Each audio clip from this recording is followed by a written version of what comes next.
ITV network.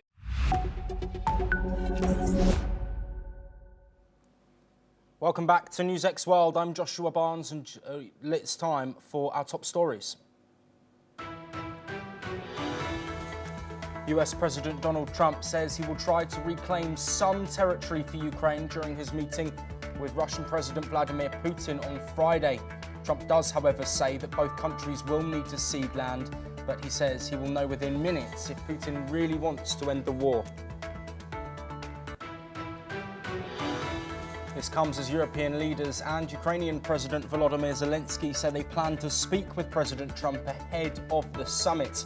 This amid fears that Washington could impose unfavourable peace terms on Ukraine.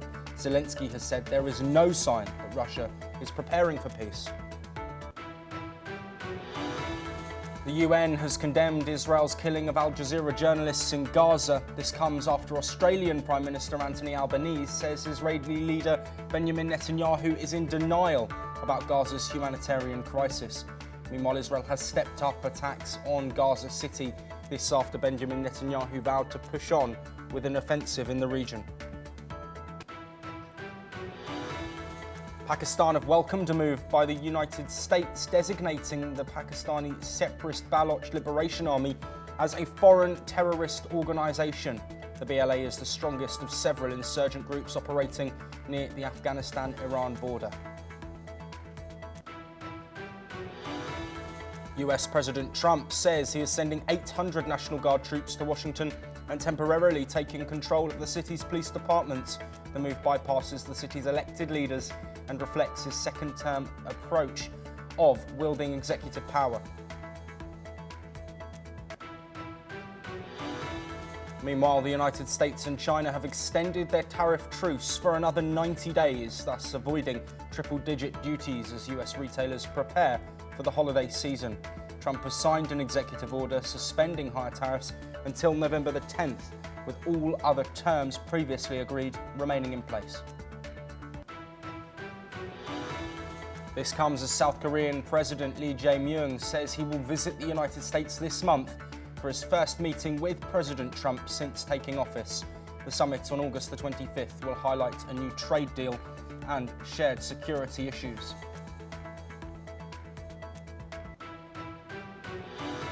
And Brazil's President Luiz Inácio Lula da Silva has spoken with China's President Xi Jinping on the phone for 1 hour. They discussed BRICS bilateral business and the G20's role in defending multilateralism.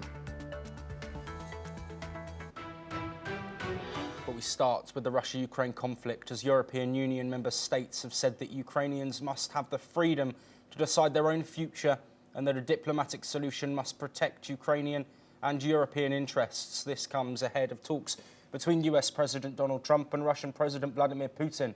According to reports, European leaders and Ukrainian President Volodymyr Zelensky plans to meet with Trump before the summit in Alaska, amid fears that Washington could look to unfavourably subject Ukraine to terms. The statement was endorsed by leaders of all EU member countries except from Hungary.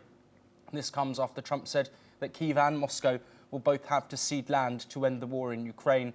And talks with Russian President Vladimir Putin this week will instantly show whether the Kremlin leader is willing to make a deal. Let's now listen to what the US President has said. So I'm going in to speak to Vladimir Putin, and I'm going to be telling him, you got to end this war, you got to end it. And he wasn't going to mess with me. This war would have never happened. You know, we had a discussion about it one time, and we never had that discussion again. Would have never happened. I was not a friend of Russia, but I got along well with Putin. It's always good to get along with other countries if possible, but that doesn't mean you roll over like Biden did. Biden came in, and I get along with Zelensky, but, you know, I disagree with what he's done. Very, very severely disagree. This is a war that should have never happened, wouldn't have happened.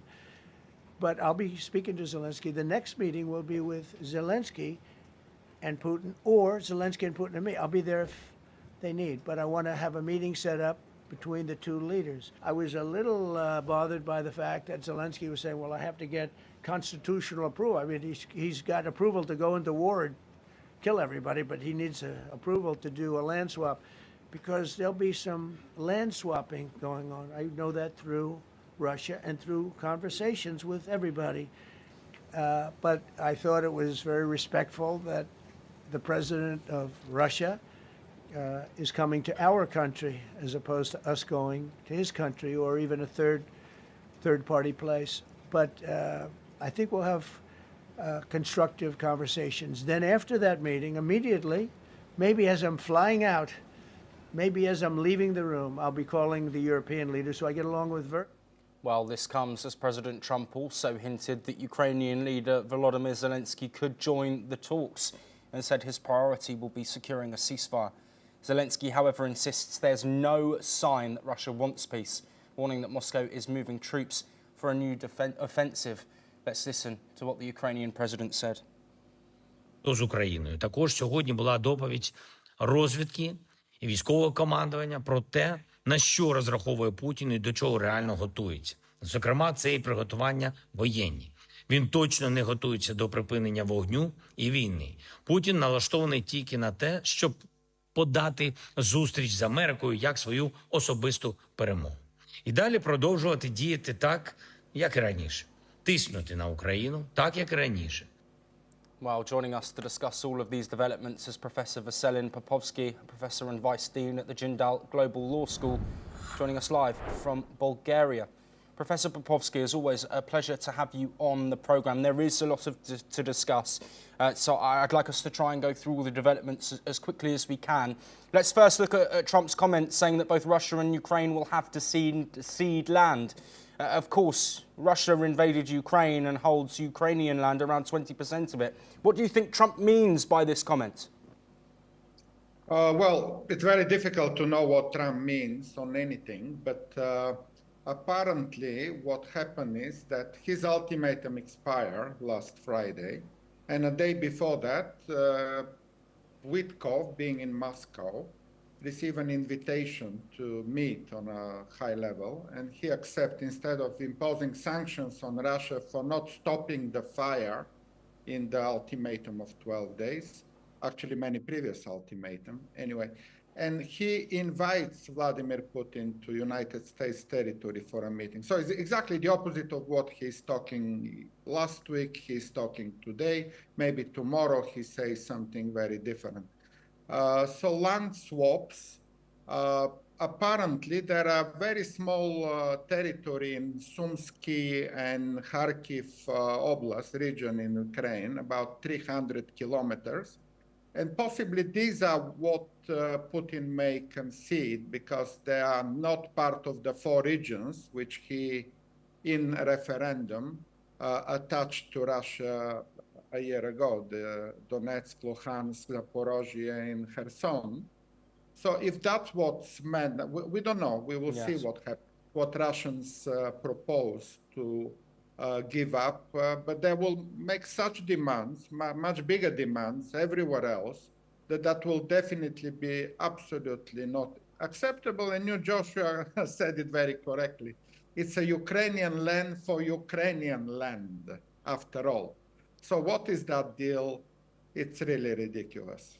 Professor Popovsky, let's look at the EU statement that has been released, all but one nations, that one being Hungary, signing this letter and looking at the deal, hoping to meet with President Trump as well. Why is the European Union and EU nations taking this so seriously and really pushing this? Is that a signal that this conversation between Trump and Putin could actually lead towards a deal? Yes, the Europeans are concerned, and very seriously concerned, because they see a prolongation of the war. The meeting in Alaska will not stop the war, it will do exactly the opposite. Being invited in the US will make Putin even more arrogant, even more aggressive, and even more brutal and cruel to continue what he is doing anyway for the last 3.5 years. So definitely Europeans are very concerned. They would like to support Ukraine, not to surrender, to continue to fight and defend its territory, and even to liberate its occupied territories. Europeans are very clear. They are very consistent. They don't change their mind. They talk the same talk for all 3.5 years. not like the US president. And let's see, tomorrow there will be an online conference which the German Chancellor Merz is convening with all the European leaders and Donald Trump. So something may come up tomorrow out of that meeting. Yes, and finally, but just before we move on, Volodymyr Zelensky says there's no sign that Russia wants peace. Do you agree with his statement? Absolutely. Russia doesn't want peace. Russia continues to fight. For Vladimir Putin, the only survival as a leader of Russia is to continue to fight. He cannot go back to peacetime. There is no way back for Russia to demobilize its million of soldiers. And those soldiers are actually very dangerous to Vladimir Putin if they are demobilized in Ukraine. He wants to keep the country in a war, in a miserable situation, and that's the only way a dictator like Vladimir Putin can rule Russia. Professor Popovsky, as always, thank you ever so much for your insights and opinions. We will continue to monitor all of the diplomatic discussions surrounding the Russia-Ukraine conflict, but we now move on as Pakistan has welcomed the United States' decision to designate the Balochistan Liberation Army and its allies, the Majeed Brigade, as a foreign terrorist organisation. The move announced by the US State Department on Monday also adds the Majeed Brigade to the BLA's existing 2019 designation as a specially designated global terrorist group. Washington says the group was behind multiple attacks, including the 2024 suicide bombings near Karachi airports and Gwadar ports, and the 2025 hijacking of the Jaffa Express train from Quetta to Peshawar, which left 31 people dead and over 300 hostages.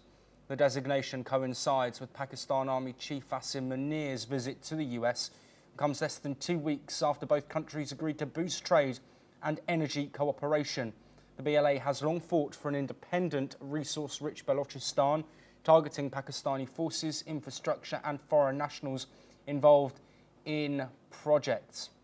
Well, joining us to discuss this development, Adit Qatari, a foreign affairs expert who's joining us live from London. Adit, it's always a pleasure to have you on the programme. Of course, we brought the news earlier about this designation and a shift to a foreign terrorist organisation for the BLA, but we've now had a reaction from Pakistan. Is the reaction what you expected? And how does this place US-Pakistan ties? So I think definitely there's a sense of a reset between the United States and the Pakistani relationships, and that is primarily due to everything that's happening in the Middle East as well. I mean, we've got to remember that, Asad Munir's second visit to the United States coincides with, the outgoing commander of CENTCOM, General Kurila. So he's basically leaving, and as a consequence, they want to make sure that there is no such vacuum, and whoever is coming in next, works in close proximity with the Pakistanis to ensure that there is no sort of lag with the intelligence sharing mechanism. So all of these kind of things put into play, with the naming of the Majeed Brigade, in addition to the BLA, which was named in 2019 of July, I believe, as a designated terror organization, only leaves a smile on the face of General Asif Munir, Field Marshal Asif Munir.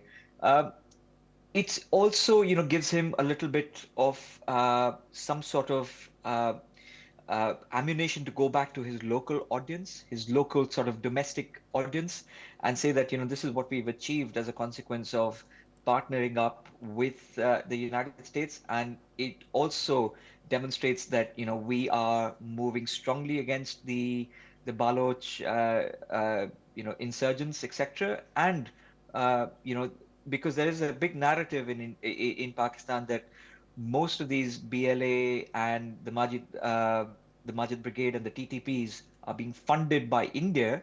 So, domestically, he's got a narrative to say that, we now have the United States backing us. And as a consequence, these are the Indian-funded terror groups working and functioning within Pakistan who have now been designated as proscribed terrorist organizations. So it's a whole mixed bag of consequences and narratives that the Pakistani Field Marshal basically goes home with. Absolutely. And Adit, let's just read out this statement once again that came from Army Chief Field Marshal Asim Munir. He said to a Pakistani diaspora in Florida on Saturday, "We are a nuclear nation.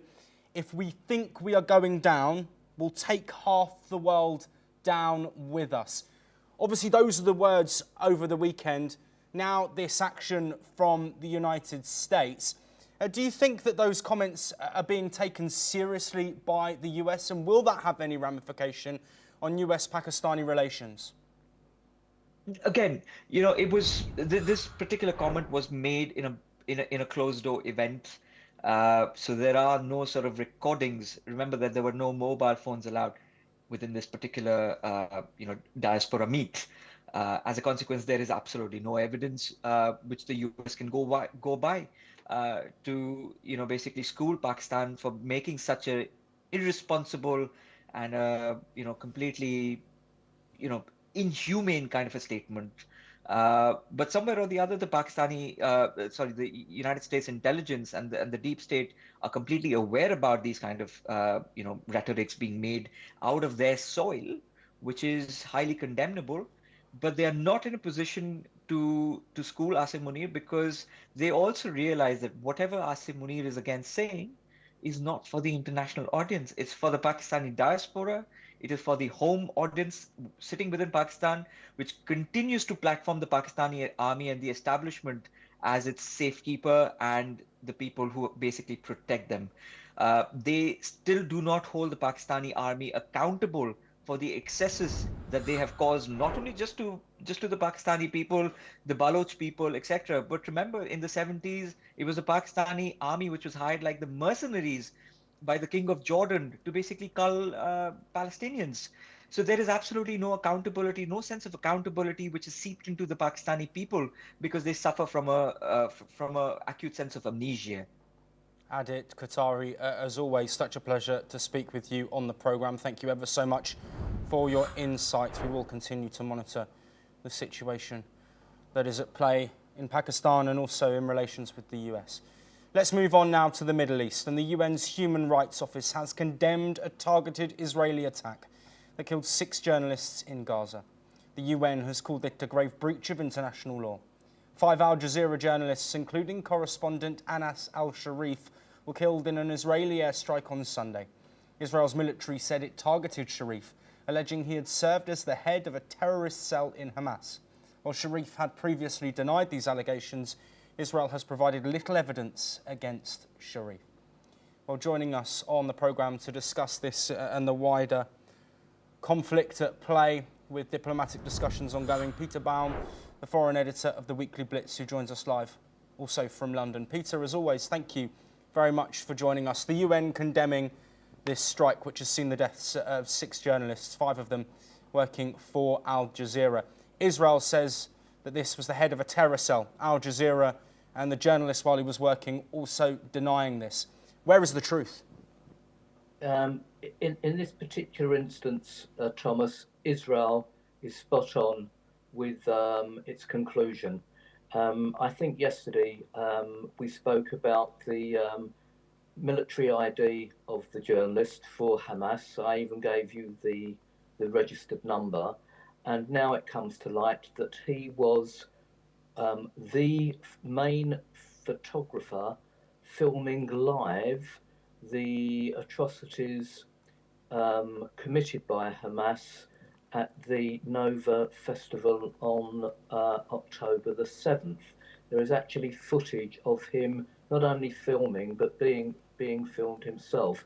Now, if you're an independent journalist or working for Al Jazeera, it is more than a coincidence that you'd be at the scene of one of the most heinous crimes in history inflicted on people attending a music festival. There is no doubt that he was a Hamas operative, well ensconced within the Hamas hierarchy, and Israel have targeted him, and he's paid the price. Now, whether his colleagues were also Hamas operatives, we don't know. Probably not in this case, but that's the collateral damage, and Israel has an objective to exterminate, to eliminate all those responsible for the October the 7th massacre, of which he was a part. So not only has Israel proved by his ID number that he was a Hamas operative, but the very fact that he was actually filmed and caught filming the Nova musical massacre is more proof that Israel is right, and the United Nations, although the UN will continue to demonize Israel, is absolutely wrong and promoting a false narrative. Undoubtedly, this so-called journalist was a Hamas operative. Of that, I'm convinced. Yes, well, Peter, thank you for providing some insight there. Of course, there have been several reports of incidents of journalists being killed. A lot's denied by Israeli forces. It's, of course, very difficult to get a true understanding of the situation on the ground because of the limitations to reporting. You're a journalist as well, so you understand the difficulty in this situation. But let's now look at the broader picture. Of course, blasts have been heard in Gaza City after Benjamin Netanyahu announced that he would look to take control of Gaza City and assume control of Gaza itself. The conversation surrounding that has continued, with Anthony Albanese saying that Benjamin Netanyahu is ignoring the situation, in denial about the situation in Gaza. He is another leader of many who have spoken out about the situation in the enclave. Do you think this reaction from world leaders that is continuing to grow in condemnation to the situation in Gaza is going to impact Netanyahu's plans moving forward? No, I don't. The only world leader that would be able to impact Netanyahu's plans is Donald Trump. As soon as the Trump administration lose patience or decide to reverse their current policy, then Netanyahu will have the green light to go ahead and achieve his military objectives in Gaza, which is the complete destruction of Hamas as a military force. The other world leaders, such as Albanese, are playing to a domestic audience. They're under pressure by the protests that we see regularly in our Western capitals and cities, these anti-Israel, anti-Zionist, even anti-Semitic weekly protests. So the world leaders, understandably, are trying to appease their domestic audience, but the only influential world leader that will change Netanyahu's objective is Donald Trump. He's the one that will decide how far the Israeli cabinet are to go. It looks as if that Hamas are under the most severest pressure they have been since the conflict began, because even the Arab countries previously, if not supportive of Hamas, certainly unsupportive of the Trump administration's objectives, are really putting pressure on Hamas to lay down their arms. And if a Palestinian state is to come into being, Hamas will have absolutely no influence within that structure. Yes, Peter, very quickly before we let you go, of course, comments from world leaders. You mentioned protests that are happening across the globe, but also within Israel as well. What's the impact of these protests on not just the ongoing military operation, but also the government? Yeah, Thomas, that's a great question, and I should have mentioned this to it completely.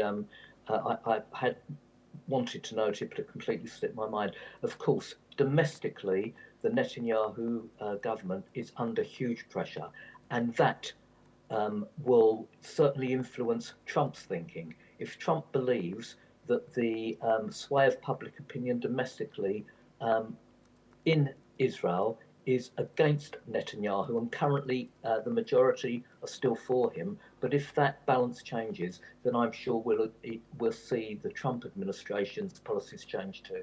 Absolutely, Peter. As always, thank you ever so much for your time and your insight. Let's now move on from the conflict in the Middle East. Let's now head to Europe, where record-breaking heat waves have swept the globe this year. Also parts of Europe with dangerous temperatures scorching not just the United States, but southern Europe and beyond. Scientists say climate change is the main driver, making extreme heat more frequent and intense. Let's listen to some locals who have been affected and impacted by the recent wildfires in and around Europe. En media hora arrasó. Venía el viento a favor y metió el fuego en el pueblo. Fue un milagro de Dios, no fueron aún los medios ayudaron, sí, pero fue un milagro de Dios que no ardiera en todo el pueblo. Porque tú mira cómo llegó el fuego a 10 metros de las casas. Increíble. Shaq presim vetëm një nga shteti. Trafiki ose komuniteti evropian nuk e di çfarë mund të them. Pa helikoptere këtu zbot, jo se tu s'ka asnjë rrugë makinash, se zjarr fikse sypin dot atje. Se s'ka rrugë makina. Zjarr fikset janë aty, deri dëshi pari ore kanë qenë aty. E figen ty afër shtëpive, edhe dëshi s'kan çfarë bën. Estamos totalmente indefensos, abandonados. Por favor, a quien toque, hacer algo por nosotros que nos estamos quemando. Y no es un parque natural, pero somos personas. Nadie hace nada. Nadie. Ima nešto, jedan dio kuća koji je zahvaćen, ali vjerujte sa preko 20 vozila, sa mobilizacijom čitave jedinice, sve 4 smjene su mobilizovane, znači svi vatrogasci su na licu mjesta, znači ono što je jednostavno neizvodljivo, znači da prođe bez posljedica, odnosno da ne bude neki objekat ugrožen, kao što sam rekao, ima ugroženih objekata, ima neki što ih je zahvatio požar, ali sve radimo kako bismo ovaj požar stavili pod kontrolu. Well, in early July, Europe faced an exceptional heat wave while ocean surface temperatures have reached record highs. Heat has already killed over 2,300 people across 12 European cities this year in Spain, Portugal, Montenegro and across the Balkans. Wildfires fueled by dry vegetation and strong winds have forced mass evacuations. Experts warn the Mediterranean is increasingly vulnerable, with hotter, drier summers boosting the risk of fast-spreading blazes.